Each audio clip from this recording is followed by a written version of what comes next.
What is up, everyone? Welcome back to another episode of the Creative Hunter podcast. This is episode 68. Last week, I just did an episode with Kobe Owens that we recorded mid-hunt. We did a kind of a little pack dump on our first aid kits and our Bino harnesses. And it's a great episode. If you haven't seen it yet, you should check it out. Kobe's awesome. We spent a bunch of time in the woods couple weeks ago and recorded a little podcast right in the middle of it. We filmed a bunch of stuff too. We both had elk tags and deer tags, so it was a fun hunt. And we'll get that put out in the next little bit once the season ends and I have some time to edit some stuff. But right now, yesterday I posted a thing on my story about asking some questions, like ask some questions for the podcast, and I got a bunch of questions. Most of them are hunting related rather than camera related, but there's a couple in here that are camera related, and I like doing these. Sometimes I feel like I do them when I'm out of ideas to record a podcast on, so I don't want to do them too much, but it makes it easy to record a podcast because then I actually have some real questions that you guys have for the podcast and real listener questions. So I have a list of a bunch of them right now. I've got Instagram pulled up and I've got this story with these questions. And we're going to jump right into it. I don't really have a ton of news. We're mid-season right now. When this podcast released next week, I will be on a moose hunt for my wife. She has a moose tag and going to be trying to get her a moose next week. It's looking great. The temps are dropping. Looks like we're going to get some rain, possibly some snow in the high country. It's still early October, so it's possible for some snow, but the temperatures are looking in the mid 60s during the day, low 60s during the day, down to the 40s at night. And that's in town, so it's possible to get some better precip, some snow, some freezing temperatures up high where we're going to be hunting. But moose aren't crazy high livers. They live high in the mountains, but not at the top. So that's going to be exciting, and I'm going to film that. Got a couple of people helping us, my dad, her dad. We got some friends that are going to kind of be in and out helping on that moose hunt, and we're hoping to find her a good one. And the thing is that the moose tag goes until November 23rd. So we have a lot of time to fill this moose tag. So we're going to hunt all week next week, and then I have a couple hunts to go on. And if we don't kill one next week, a moose, we still have like 2 or 3 full weeks we can hunt later in the season, which everyone says later in the season, you're going to see more bulls and bigger bulls because the rut ends and it gets cold and those moose are just out more. So it's going to be fun. I'm excited for it. And we're going to be getting after it here in a couple of days. But when this podcast goes out, we'll already be hunting moose for a couple of days. So let's jump into these questions. First one is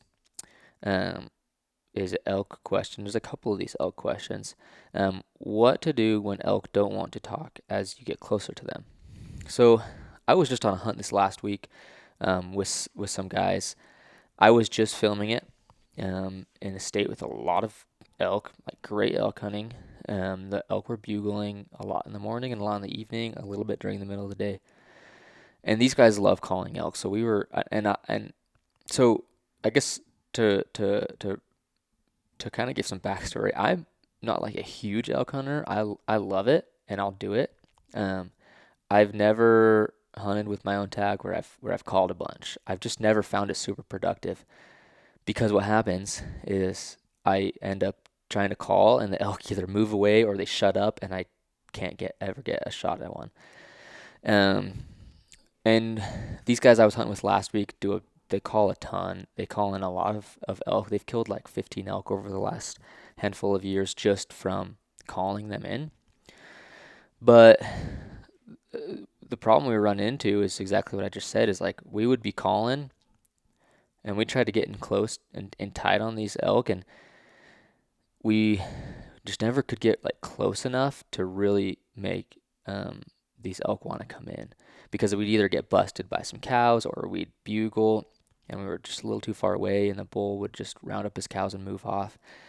The best thing to do if you were going to call an elk is to get as close as possible, like within 100 yards, and start calling, because then first of all, it's easy for them to just come and check out what's going on.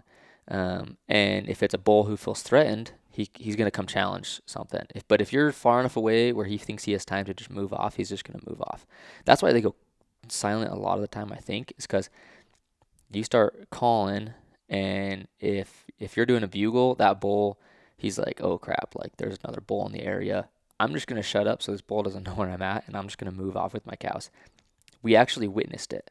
We were on a ridge, and we spotted an elk, put the binos up on it. Okay, there's a bull. We sent a bugle off, and we didn't know this bull had any cows, and the bull stopped bugling. And he was bugling up all the way while we were going up that ridge. We bugled, he stopped. And we were able to watch him for a little while, and his cows kind of came out in the openings. And they stayed right there, but he would like silent bugle. So he looked like he was bugling with his mouth open, his head up in the air, but he wasn't making a sound, and he didn't bugle at all. We never heard him again. But we watched him for a little while. We tried to make a move on him and get closer, and it just didn't work out. Some of the cows busted us.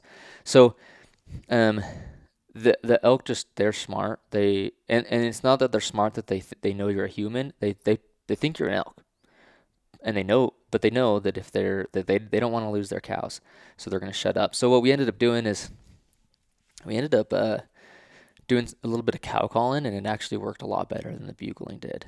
We were able to call in a bull, a lone bull that was decent, and got a shot at it. If a bull has cows, though, I've heard that cow calls might not work as well. Like I said, I'm not a huge caller when it comes to elk. How I like to do it is I listen for bugles. Sometimes I might bugle to get to location bugle, but as soon as I pinpoint exactly where elk is, I become like a mule deer hunter. I stalk in on the herd, and I get as close as I can. And if you're in a herd of elk, there's a really likely chance that bull eventually is going to come within range. And that's how I like to do it. Doesn't always work, but I killed my bull last year doing that. This year I didn't have a lot of time to do it, and when I was hunting elk, they weren't as vocal as I wanted them to be. It was super early in the season this year, and so I wasn't able to get on one this year.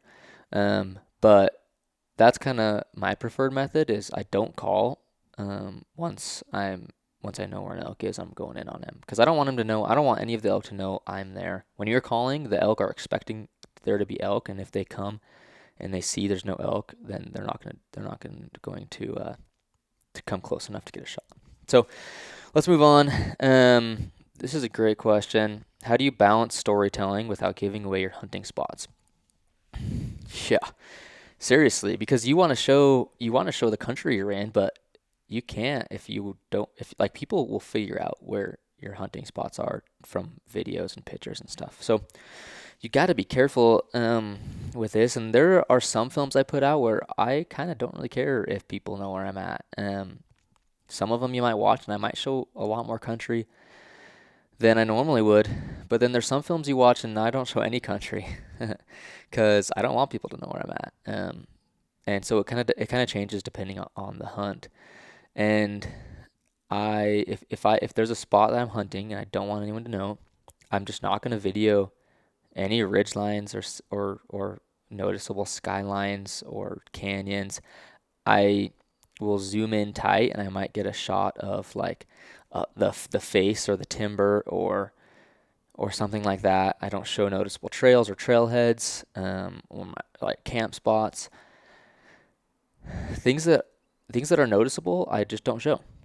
And I think I can still tell a pretty good story, showing other small details that don't necessarily add up to someone figuring out where I'm hunting.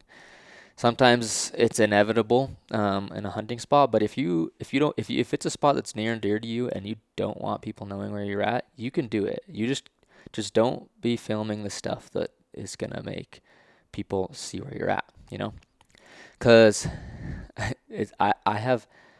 you can watch YouTube videos and you can pretty easily find out exactly where they're hunting, because people often show a lot of skylines, ridge lines, canyons, draws, noticeable features that give their spots away. And it's just true. And a lot of people do this. And I know guys who make films who have been screwed over by this before. they've showed up in an area they've hunted for years, and there's guys there, and they're like, yeah, we got your we figured this out because of your films and stuff, and like that sucks. So I'm really careful about that in spots that I don't want people to be going into. But you can still tell a story. You can still talk to the camera. You can still show the emotion and show some country and what it's like and the adversity in that hunt. You can still show it all without giving away your spot. Next one. What are some areas that you found hold more mule deer? So, good question. This this question is from East Coast Stream Chasers.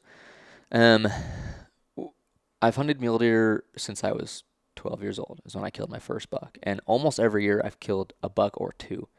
So I've killed a handful of bucks. I think I was adding up yesterday. I think it's like 10 or 11 bucks.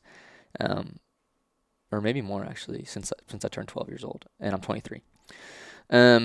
So with that being said, this year I learned something that I hadn't really put together necessarily.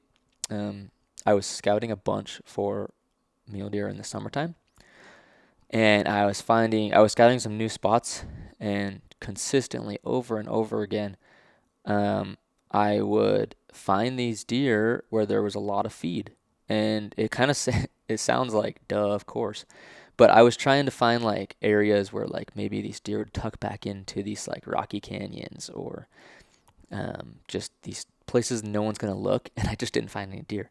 And I was finding decent bucks, and I started finding some bigger bucks in areas where they had a lot of feed.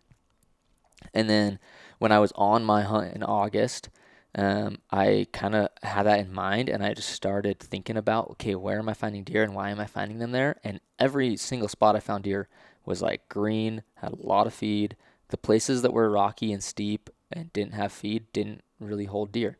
Now, different times of year, the deer are going to move to different types of areas, and you might find them in that steep, rocky, thick country later in the year once all that high country feed's gone, or there's too much hunting pressure and they leave those high country feed areas.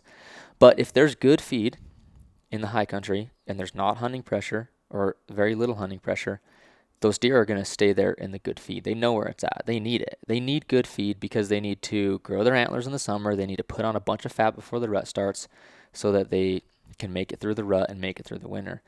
And that is something that helped me find more deer this year, is thinking about feed. You can look on maps on Onyx, and you can, it's pretty easy to see like where these green areas are, where maybe there's a little bit of water. Mule deer don't need a ton of water, but they need green up, and they need green areas where there's a lot of feed. That helps. If we're looking at an October time frame, late September, October timeframe, after those bucks have rubbed their velvet, they are harder to find. But I don't think they move. They don't move super far from where they summered.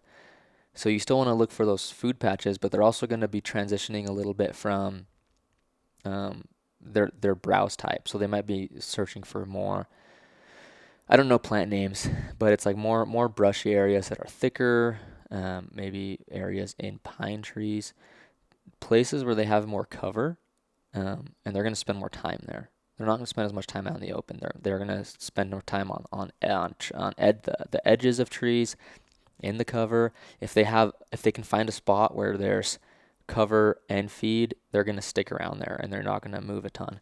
And so they're a lot harder to find in October, but they're still there, and they're still out and they're feeding during the same times. I think they're just harder to find. And people say that people will hunt spots during the rifle season and say there's no deer, or they aren't seeing the big deer or as many deer. And the thing is those deer are probably still there. People just aren't looking hard enough, or looking in the right places, or looking at the right times, right? So, yeah, I hope that helps with finding more mule deer. Next question. Opinion on best careers for time and finances to hunt as much as possible. Yeah, this is interesting. It's a good question, because if you have a passion for hunting and you want to do it as much as you can, I totally understand trying to make a career that you can hunt a ton too. That's what I've done. I have made a career in the hunting industry.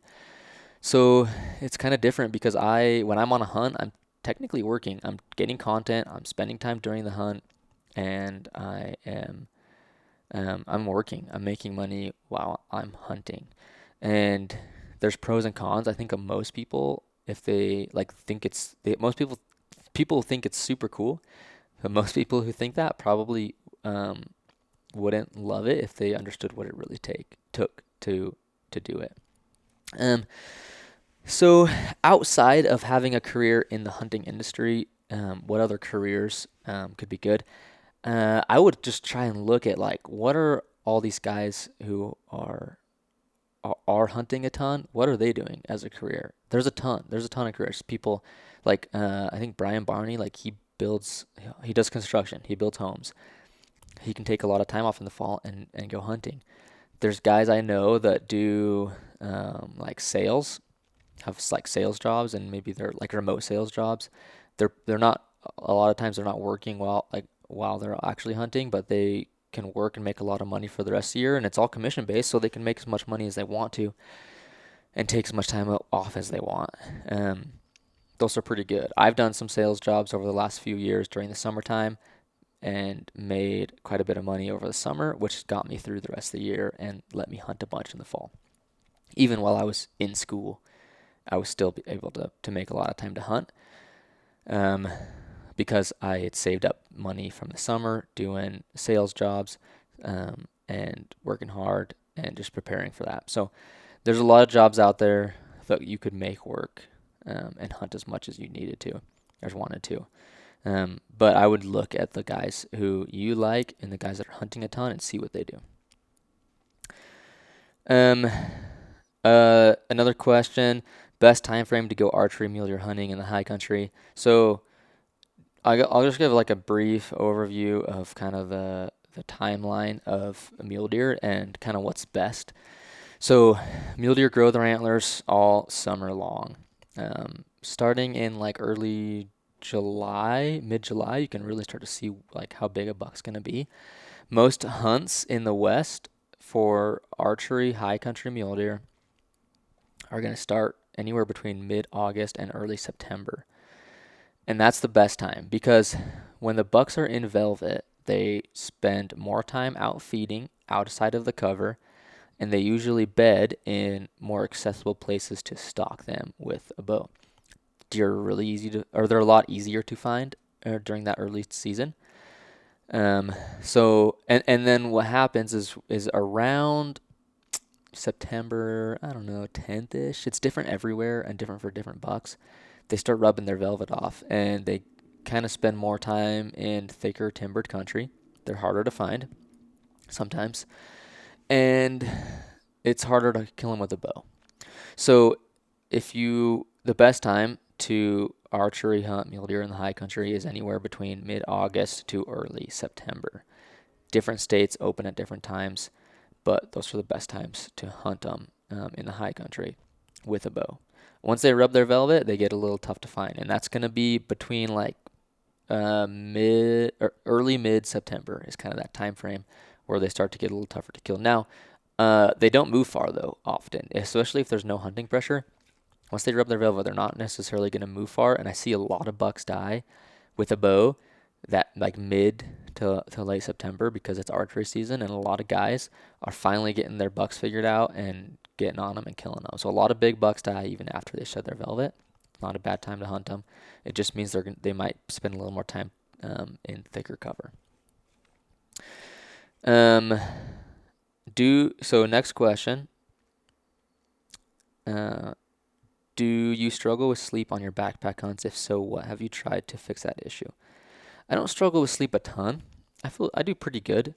There's usually a time frame around like right now, which is end of September, early August or early October, when temperatures start dropping and I start to get a little chilly, and so I just have to adapt.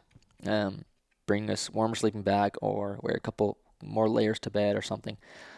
As far as like sleeping pads and being comfortable, I don't really have issues with it. I'm sure people do, but there's a ton of different sleeping pads out there that could work for everyone. I use a Thermarest Neo Air. I think it's the X Lite or something. Or yeah, I think that's what it is. Or it's the Xtherm. It's the yellow one, the big yellow pad. And it's super light, but it also has a pretty good R value, and I think it's pretty comfortable. And then I have a couple different sleeping bags that I use, anywhere from a 30-degree bag all the way to a 0-degree bag. And it just depends on the time of year. It's getting close to the time where I'm going to start bringing some warmer bags.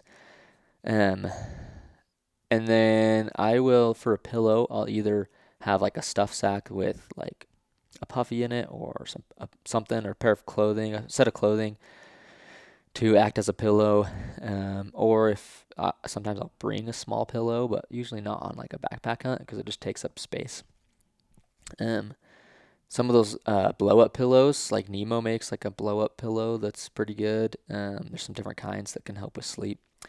Um, and then just having like a shelter is usually pretty nice. It can be like a shelter makes it not like a lot warmer. Inside a tent, it's a lot warmer. I saw somewhere that it's like up to 10 degrees warmer inside a tent than outside, which is pretty cool. But yeah, that's what I use, and I get pretty good sleep. I don't have issues with it. I have also sometimes it has helped me sleep if I'm having a hard time on a hunt. If I take the unplug from Wilderness Athlete, take 2 of those pills, and it seriously helps me sleep. And I've noticed that it helps me get to sleep faster, but also helps me stay asleep throughout the night. Because usually I have to like get up and pee like during the middle of the night, and taking some unplug from Wilderness Athlete helps me just kind of like sleep through the night and not have issues with it. So I don't know, kind of interesting, but that definitely helps.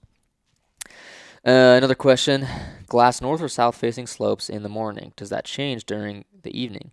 Does east and west facing slopes matter?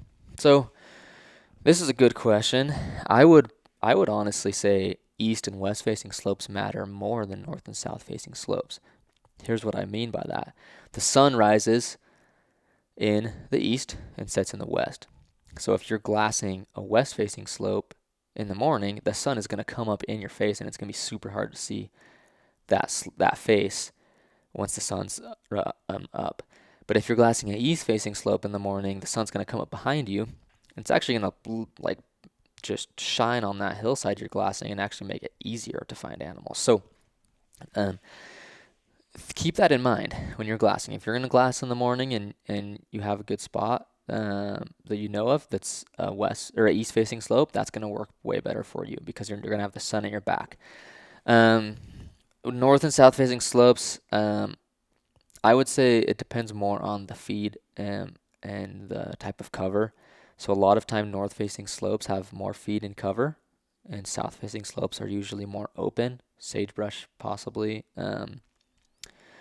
So I would say that just depends on the species you're hunting and what time of year and all that stuff. East and west facing slopes make a big difference when you're hunting. Now there is some exceptions to this. There always is. There's a spot that I deer hunt where in the morning I glass a west facing slope because it's a spot where a lot of big bucks use that area, and I can glass it for an hour maybe or two before the sun pops over the hill and it's in my face. And even then, the sun's high enough by then that I can actually still glass a little bit. But most of the time, before the sun comes up, I've already found the deer I want to find. So it depends on where you're at and the type of country you're hunting in, and where the deer are. But as a general rule, especially if you're scouting and glassing really long distances, glass with the sun at your back. Okay, sweet. We're doing good on time. Thoughts on hybrid broadheads for all big game animals. So I am shooting this year and last year the SEVR hybrid 1.5s, and I've killed 2 bucks and 1 bull with these broadheads. I had the last year, the buck I shot, it was a terrible shot. I shot him high, like kind of almost spined him, but he died really fast. He bled out super fast, like within like 2 or 3 minutes. The arrow was like stuck halfway through him, but because I hit like bones and stuff. And then the bull I shot last year, 1 shot, double long, straight pass through. a perfect shot. He died in a couple minutes. He went 10, 20 yards and he laid down. Didn't even, like, he had no clue what hit him, and he died right there. The buck I shot this year, the first shot I made was a bad shot. I hit him pretty far forward in the shoulder, but he bled so much from my arrow going through him that it slowed him down a ton, and I blood tracked him, and I caught up to him, and I got another arrow in him. That was a perfect shot, straight through, double lung, pass through, stuck in a log behind him, which is cool. And then he went 50 yards because he saw me and took off and bedded down and died right there. So I've had awesome luck and great success with the SEVR Broadheads, the hybrid Broadheads. What's nice about them is they do have like a little bleeder blade in the front that's, I think it's like a 1/2 inch, and then it has the expandable portion that goes to 1.5 inches. There's also a 1.75 and a 2-inch version. I have both of them. But I have a lot more of the 1.5, so I've just been using those this season. And yeah, they're great. I would seriously would recommend them to anyone who's archery hunting. The SEVRs are awesome. And I'm going to keep using them for everything I hunt. Like, I don't think that there really is a reason that I would switch up for anything unless I was going for like maybe a buffalo or a moose. I don't even know. But next question. How do you like that Weatherby? I just ordered its twin 3 weeks ago. Pros and cons. So yeah, the Weatherby is sweet. I know the guys at Weatherby, and they hooked me up with their rifle last year, and it's the Model 307 Alpine CT, and it's a rad rifle. It has the Peak 44 stock on it. I don't know exactly. I think it's the Bastion stock, but I might be wrong. I should double check that. But it's got a BSF carbon barrel, so it's a fluted carbon wrapped barrel. I have a pretty nice scope on it from Hawk Optics. And I literally actually was out shooting it yesterday just to make sure it was on for this season. And I'm shooting the Hornady Match 180 grain, so it's chambered into 7 PRC, and they shoot really good. So I love that rifle. I also have the Peak 44, it's like the plate with a Picatinny rail on the front. I don't have a bipod for it yet, but I really want to get one, so I'm kind of in the market for that right now, looking for a good bipod to go on the front. But if I ever needed to, it does have an Arca plate on the front, so I can put it on a tripod and shoot off a tripod. And I was kind of messing with it yesterday when I was shooting my rifle at the range, throwing it on the tripod and shooting it, and it works decent. But I'm not practiced up with it at all, so I wasn't shooting the best off the tripod. But the recoil on that gun, I have another 7 PRC from a different company, and the recoil is like noticeably less on the Weatherby. I don't know if it's the muzzle brake on it, or if it's the stock or the pad on the stock, or what it is. The Weatherby I have. It's a little lighter than my other 7 PRC, so that could play a role in it. Sometimes a heavier gun kind of takes up some of that recoil, but it's great. I was able to like shoot and stay on target yesterday at the range. The other thing I have on that is the RPM scope rings, which have a built-in bubble on the bottom, so they're automatically level as soon as you put them on the rifle, which is amazing. So I highly recommend those scope rings if you're looking for a new rifle build. Those RPM scope rings are sweet. And then he also said, he said pros and cons. I don't even know like what cons are there. Maybe it's a little heavy, but it's probably mostly just the scope I have on it because I have a big scope on it. The action is super smooth. I like that. I've never had it jam or anything. It's way smoother than my other 7 PRC that I have. Yeah, I think that's kind of all I have to say about that rifle. I love it. It's sweet. Next question, how to pitch hunts or ideas to companies. I know it's kind of a secret though. Yeah, it's not, I don't think it's really a secret. I mean, I don't want it to be a secret. I think it's good for people to know about this stuff. So I'll share what I know. you have to have a good relationship with the brand before you can pitch them. I mean, you can cold pitch brands, but it doesn't work as good as if you actually know someone. So I go to Hunt Expo. I get to know people through social media, through guys that I know, and building relationships through other people, and talking to people that I need to talk to, and I get to know them and I try to get to know them more on a personal level. Not in a weird way, right? But just like, okay, I know this guy, he knows who I am, and that way, if I ever, when I reach out to him with a pitch or a proposal, there's a little bit more trust already built there, right? That's super super important in anything in business. Is you want to have that trust before you work on projects like that.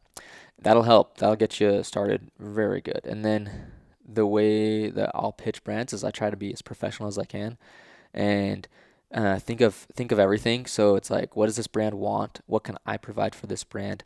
Uh, what's a budget probably look like for this brand? Um, and and then I put it all together as professional as I can, very professional looking. I'll put together like uh, a document that's like, it's got like pictures and logos, and it looks clean and sharp, and all the spelling's good and all the spacing's good. Everything's put together good, and I list out kind of what the project is, and what we're asking for, whether it's money or product, and both, and what they can expect to be delivered at the end of that project. And I'll add links in there to different work that's similar to what we want to do for this client. It's just doing a bunch of work before you pitch that proposal, so that they look at it and they're like, okay, like this guy's put in a lot of work for this. He knows what he's doing. He's super professional. He's gonna deliver on what he's asking for. Let's do it, right? Doesn't always work. Sometimes brands don't have budget. Sometimes they don't need the content that you're offering, and that's okay.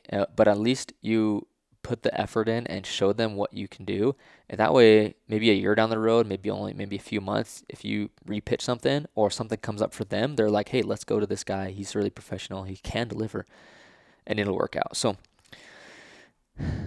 that's what I would say is how I would do it. And um, you can find, if you don't have to, like, if you're really not able to go to these trade shows and meet these people, go to LinkedIn. Most people at these companies that you want to be talking to are on LinkedIn, and you can find emails and message people on LinkedIn and get to know people from LinkedIn. I've done this a lot, and hop on phone calls and get to know someone before you're pitching stuff or while you're pitching stuff, so they can kind of see what you're like and what you're about, and get to know you better. It's all about relationships. You can have an amazing relationship with a brand, and they will work with you time and time again, even if you don't do maybe like the highest quality work, but if they like you, they're going to work with you. So keep that in mind. This is a fun question. If you're hunting solo, does deer or video, or which one, deer or video, what becomes priority? So which is the priority? Killing the deer or getting the video? Good question. And I would say this totally depends on the hunt, because what my goal is on the hunt, because filming solo is really hard. And when it comes to archery, it's even harder, right? On a rifle hunt, I can throw a camera on and at least get something. But on an archery hunt, it's like you're trying to stalk an animal. And if you can put a GoPro on your head and try and film as much as you can that way. But on a solo hunt, it's really hard to self film an archery hunt.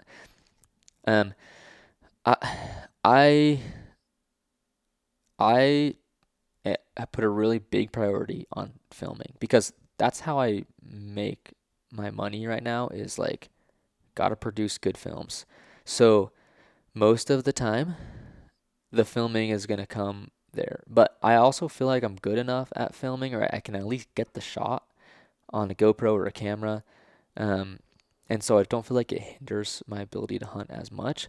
There was a time where I um, gave up the camera to get a shot, or I um, messed up on filming it to get the shot. I've never lost an animal because I put the camera in priority. Luckily, totally possible though. Um, And so like this year, on my archery mule deer hunt, I had my GoPro on me when I went in for the stock because I was in there for the last few days solo. I got the first shot on video, and then, like I said, I hit him forward in the shoulder, and so I had to track him down and shoot him again. It took me like all day to do it, and so I didn't get the other shots on video, which is kind of a bummer. Um, but at that point, the priority for me was get this animal down and not have a wounded animal out and risk bumping a wounded animal trying to get a video of it. The priority was to get the animal down at that point. I had gotten the first shot on video, and then I got everything else on video. But that last stock in, I just decided I just got to like lock in and get this done, right? And I think that was the right choice. But it is a bummer that I didn't get it all on video.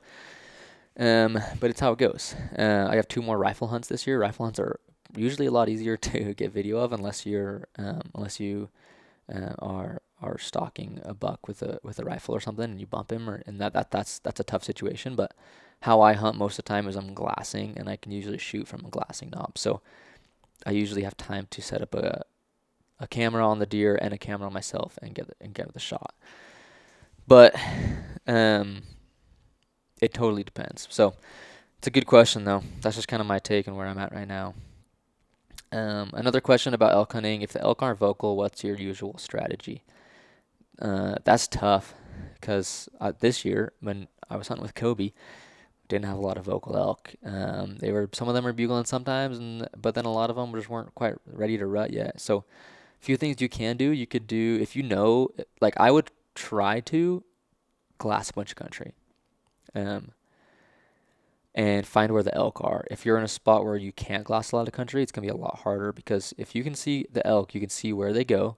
And a lot of times you can kind of get into their kitchen and you could do some cow calls or you can do some scraping and you can call them in. But you got to know where they're at first, right? The biggest thing is you just got to know where the elk are. If you're in a thicker country, it's a lot harder if you can't see the elk because you don't know where they're at. And if the elk aren't being vocal, you can still call in non-vocal elk, especially if you're just like do some raking or you don't get too wound up about stuff. You're going to call in bulls. But you got to be close enough so they can not only hear you, but also be interested in coming in. So yeah, my advice is try to find areas that you can glass, and you can see country, and you can see, okay, this group of elk went into this patch of timbers, and they haven't come out this morning, so they're probably going to be in there for the rest of the day. And get the wind right, creep in a little ways, do some calling once you think you're within 150, 200 yards or less, and you'll probably draw a bull in. That's my advice. If it's like mid-September though, and those elk just aren't making noise, they should be. If there's a lot of hunting pressure, they might not be though.